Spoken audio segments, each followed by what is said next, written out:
Hello there. My name is Julia Hirschberg, the owner, founder of Reactive Therapy and Wellness, and joining you live on this very lovely Friday here in the Los Angeles area. I feel so happy to be alive, and which is funny because what I'm talking about today is burnout, which maybe seems a contrast to me feeling so lucky to be alive.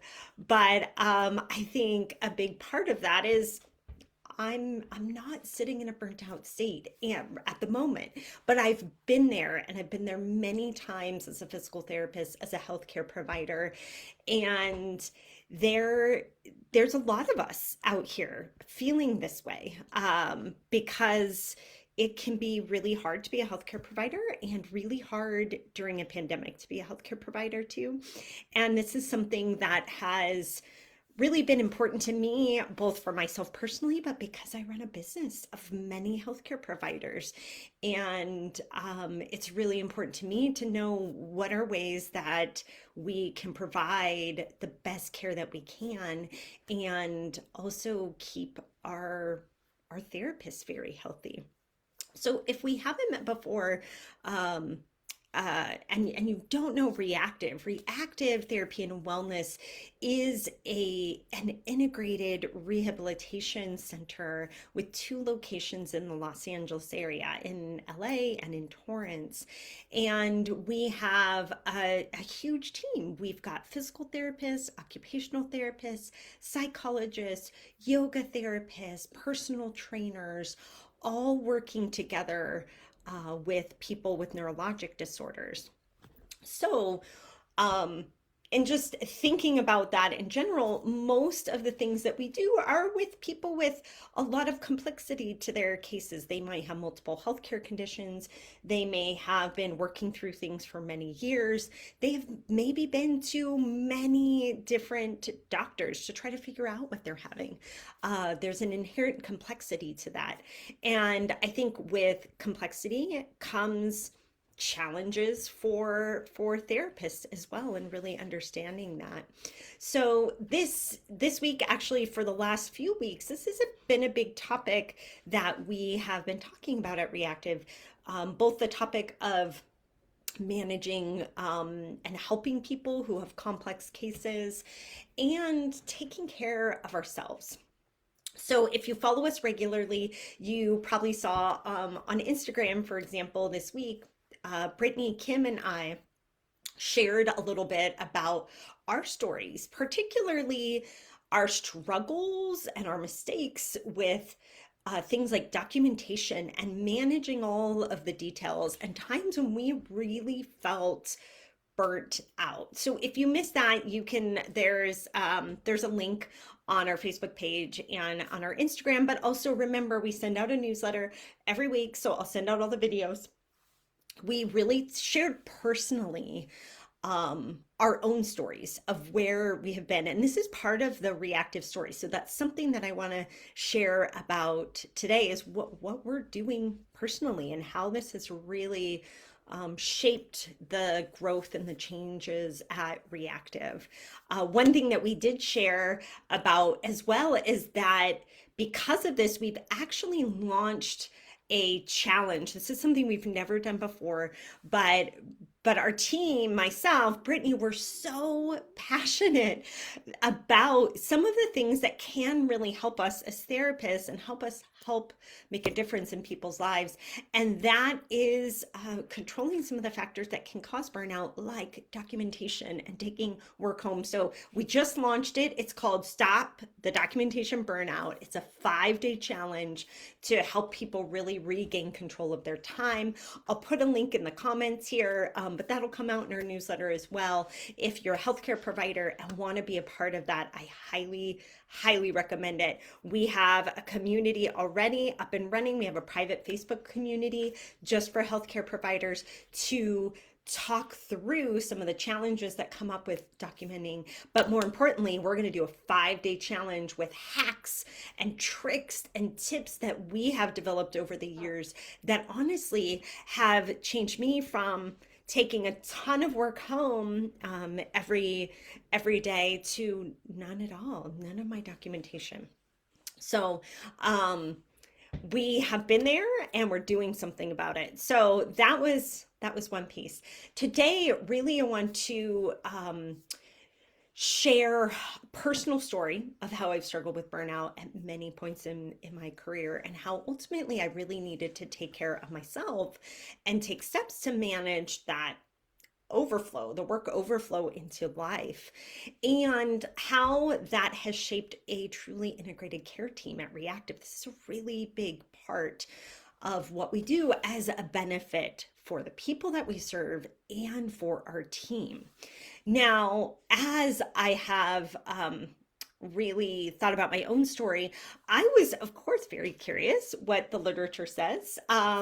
What is known about burnout in therapists specifically? So, physical therapists, occupational therapists, their workplaces, all of those things. And I learned a lot. So, I'm going to start there with the evidence. There was a really lovely article.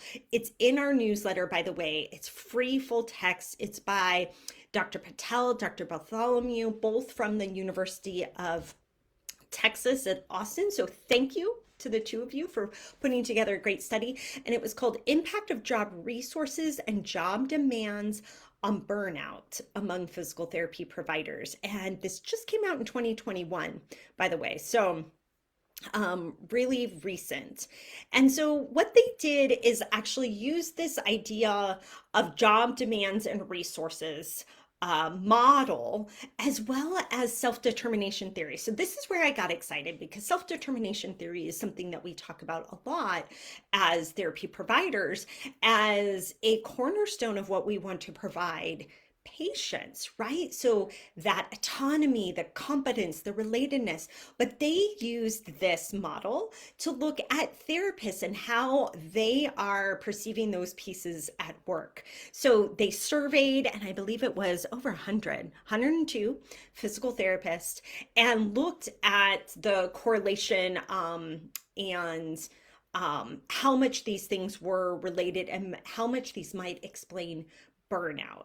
And this was really fascinating. Let me actually tell you a little bit about the results, and then I want to give you a little background. They have a really lovely introduction in this paper that I loved. So one of the things is that they found that secondary trauma, and I'll talk about that for a moment, and the physical demands of the job, which as a therapist, it's physically demanding, those significantly predicted higher rates of burnout.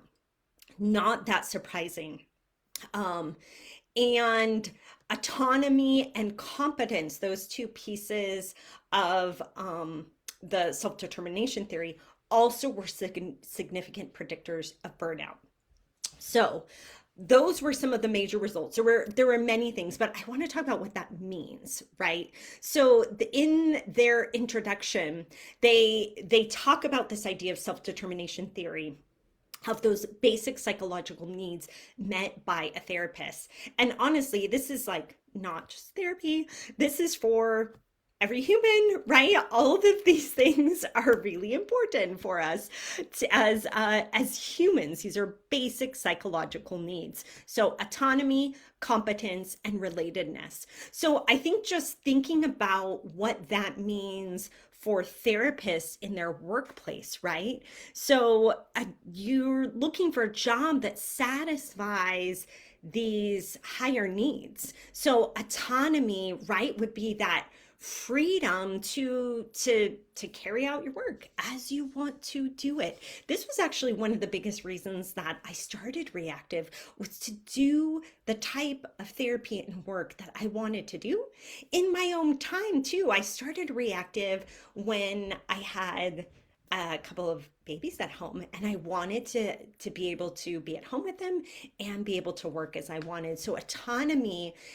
has been for a very long time associated with less burnout, particularly with emotional exhaustion. This is something that I think healthcare providers are feeling a lot lately. So, and by the way, in past studies, emotional burnout is one of the predictors of or emotional exhaustion, I'm sorry, is one of the predictors of burnout. So that is one big piece. The second piece is competence. So this is the person's need to feel very effective in their field. And a past study found that 56% of physical therapists and occupational therapists reported high levels of burnout, and that some of that, or a high level of that actually, was related to some uncertainty in the organizational climate and job stress, particularly when a institution might have a very high productivity standards and paperwork. Hello, this is why we're talking about documentation. And those not really being able to be met. So that person not feeling competent. And another piece of that is the impact that the person might feel that they can have on the person in front of them. And we'll talk about this in a minute, because there was another study that looked at particularly working with neurologic clients versus orthopedic clients, and this level of competence. And then finally, the idea of relatedness. Gosh, this one like really hits home for me. Relatedness is based on the need to feel accepted and cared for in your relationships with others. And in work environments, particularly where there's a team model of treatment, there is a high level of relatedness. Now, this is something that is definitely part of the reactive story, because we have been growing a team for quite a while, and we have been so fortunate to have a team of physical therapists, occupational therapists, psychologists, yoga therapists, fitness professionals, so that we can work together as a team, have defined roles, and have a defined way of integrating to work for the best health of the patient. And I think this has really been transformative. It's transformed me. It certainly has transformed me. So those are the three pieces of the self-determination theory, and relating them to burnout. But this last piece, I think, is so important, particularly with what we have gone through as a society and the trauma of this pandemic, because physical therapists, occupational therapists, psychologists often provide support for people who have undergone trauma. Now, this is absolutely true in neuro, brain injury, spinal cord injury, strokes. I mean, really, peripheral neuropathies, all of these are traumatic, life-changing events. Add on the level of the pandemic trauma as well, and the level of caring and compassion that therapists really have required in the last couple of years. It really takes an additional emotional resources, and it has led to psychological distress for healthcare providers, for therapists. Compassion fatigue, I think many people have heard about this, but this is when a therapist may experience really a reduced capacity for empathy towards a person because they're just spent. And a piece of that is secondary traumatic stress, which is we're having stress in response to secondary exposure of a traumatic stress that a person has experienced. So that's a big part. And then burnout. So I know that's a lot. Maybe that sounds kind of overwhelming, like gloom and doom of like, wow, this is what healthcare providers are presented with, but it's a reality. It's a very real reality. And I think what is important is that the evidence is showing this, and it's showing that secondary trauma and that these important factors of autonomy and competence predict burnout. So the most important piece is what does that mean? What does that mean for us as therapists? What does that mean for us as business owners who are supporting therapists? So, excuse me. I think that one of the pieces is that we certainly can't necessarily change physical demands of the job, right? And this is really interesting. The authors of the study looked at some of the past studies that did show acute care actually has the highest prevalence of burnout symptoms. And I wouldn't be surprised, especially during the pandemic too. Um, and and that people who are in the non-burnout group tend to be in private practice. So here, of course, I'm going, well, I'm in private practice. I run a private practice. Um, I want to understand this more. And a part of that they postulated is that the roles are very clear, and maybe the physical job demand might be less. And so that's something to think about just with settings, that there might be a different settings, might be different in different settings. The second thing is that the one of the pieces of burnout does seem to be driven by the day-to-day kind of balance of demands and the resources to manage those demands. So, in fact, one of the things they looked at demographic pieces in the study, it wasn't salary, it wasn't benefits, it wasn't those things that predicted burnout at all. It was these psychological needs. And how are we meeting those? And I think this is, one, this is beyond like, well, let's all do yoga together. Let's like practice meditation. Those things are great, by the way. Love doing those as a group. But I think they're one-off things that aren't really getting at the bigger picture. Is how is this healthcare system, how is this healthcare company run? How are you meeting psychological needs of autonomy and competence and relatedness within the healthcare system, within the company? This to me is number one. And this to me is a big part of reactive. Now, there are studies that show building some interventions for staff for mindfulness and resilience building have been affected, but I actually think pulling back into the bigger view of culture, and supporting some of those basic needs, autonomy, competence, relatedness, would are truly the biggest factors.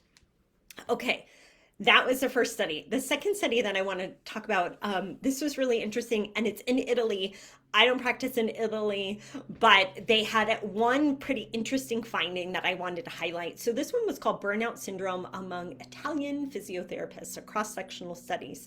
And they looked at different components, one of them being personal accomplishment. I kind of feel like that's similar to the sense of competence, right? So in this one, they found a higher level of personal accomplishment in physical therapists who treated orthopedic conditions compared to physical therapists who treated neurologic conditions. And I found this interesting. One of the things that they stated, it could be explained by the fact that rehab is difficult in neurology. Yeah, it is. And many people have chronic and degenerative diseases. Yes, not all of them, but people do, and that can be hard. And it's one of the things, again, that this is a big part of what we do at Reactive. We see a lot of people with chronic lifelong health conditions. We see people with degenerative conditions, and we also see people that get better. And I think it's really important to have a balance of that population, for a sense of competence and the support for a population that has degenerative or lifelong conditions. And what that means is wellness services, lifelong wellness services, so that people can participate in activity and exercise and yoga and support systems and social supports that are outside of one-on-one therapy. Because one-on-one therapy for the rest of anyone's life is not really what people want or need. And this is a really big part of where reactive has been and also where reactive is going. So I give you a couple of pieces of evidence, and I want to talk to you a little bit about my own story. So I think many people know that reactive was started about 11 years ago, and it started with just me and one patient. And I had a really lovely colleague in Chris Powers, and he let me rent space by the hour to see my one person. And that quickly grew to many more people until I had about 2.5 days full of people and started hiring people. It was really exciting actually to be able to serve people the way that I had always imagined, and also have uh, a part-time position so I could be at home. That's how reactive started. A part of that I don't often share, but I've been sharing this more and more, is as I was starting reactive and I was working on Saturdays because that's when my husband could watch the kids. And I would work a very full day, usually a 12-hour day. And I had difficulty saying no. So, like, recovering people pleaser here, I had a hard time saying no. I wanted to help as many people as possible. So, I often would work through lunch. And I also I'm actually very organized. I will say that, and I actually have good time management skills. But again, that kind of people pleaser part of me, as I worked that very long day, I saw patients for an hour each time. I didn't do documentation during that time. I often didn't do write up the home programs that I wanted. I had these like really elaborate reports that I like to write for gait analysis. And I'm not saying there's something wrong with that, but it was very elaborate and probably honestly too much. But I would then, after a 12-hour day, go home and be spending a lot of extra time doing all of those things. And sometimes I would forget little details. Sometimes I'd even forget to send something that I meant to send. And I hated missing those little details. And I was also very stressed, like very, very stressed. Being a new mom, running a business, working really long hours, it took a toll. It took a toll on my health, physically and mentally. And it really wasn't until I slowed down a bit and honestly to where it got to a crisis mode, and I needed to work with a psychologist. And I didn't realize how hard this would be to talk about. Then it was it was then that I started to get a little better at um, being able to say no to some things, take my lunch, take a break, set some good boundaries, start to get my documentation done in the moment, start to do the other little things like emails and home programs and even reports in the moment with people, because I really valued the time that I could be at home with my family, and I wanted to be present for them, and I was really struggling with that. So I this didn't happen overnight. So I got the help that I needed psychologically, and I'm still getting that. I took care of my physical health as well. And I really started working on different ways that, gosh, I know I can do this. I know I can do all those things that I love and provide really good care, but get it done during the day and not bring it home. It has to be able to happen. And I started playing around with different dictation tools and little tricks and this and that. And it's one of the things that I love problem solving. I love figuring out things. And that was a big part of my story of figuring out how to do this, with some of just like the little technology pieces or some of the ways that I could truly get things done within the time that I spend with my patients. Now, does it happen all of the time? No, there's times when I might have something at home, but most of the time, yes. And it was in also working with a lot of our team members that we began to develop systems and ways together to make this happen. Now, add on to what came next in reactive. So the next step of the reactive story was that we started building our team. And this is where I think, particularly in this last couple of years over a pandemic, it has really changed things. You know, as physical therapists, as occupational therapists, I think there's a lot of times that we're really there for the people that we work with in a very emotionally supportive and regulating way. And I think we should be. I also think there's a really strong role for having psychology on a team to help with that. And I think sometimes some of those sources of burnout are actually when we're trying to be all of the things. And I will be the first to admit that I was that person. I'm going to be the social worker and the psychologist and the physician. And no, I wasn't prescribing meds, but I would try to figure things out with people. And that is, you know what? That is not my role. And I can't do all of those things as a physical therapist. And so one of the things that we've done is we built reactive and built an integrated team, is to have that whole team there to help the whole person together.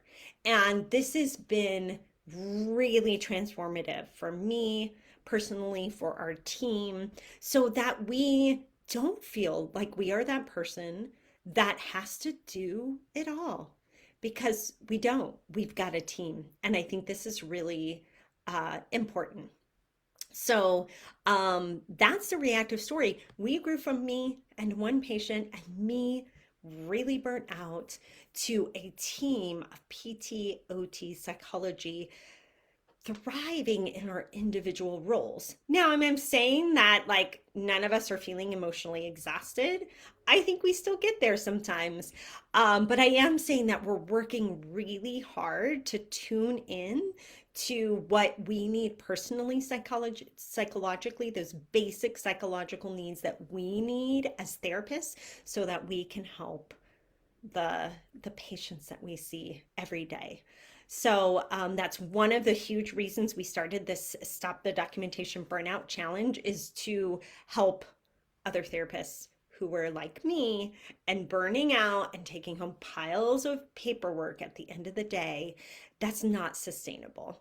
And I want to help people basically not be me, but be me where I am now, which is having that freedom from that. So thank you so much for joining me today. A little different conversation than we typically have. Don't worry, we're coming back with all the neuroscience and all the neuro goodies that we talk about. But this has been really close to my heart because of how it's affected me personally, our teams personally, and what we're doing about it. So again, join our newsletter at reactiveeducation.com if you want those resources, but join our challenge. It's coming up. It starts February 28th, but you can join our community now. It's a private Facebook community for healthcare providers, and I hope to see you there. Thank you so much and have a great weekend.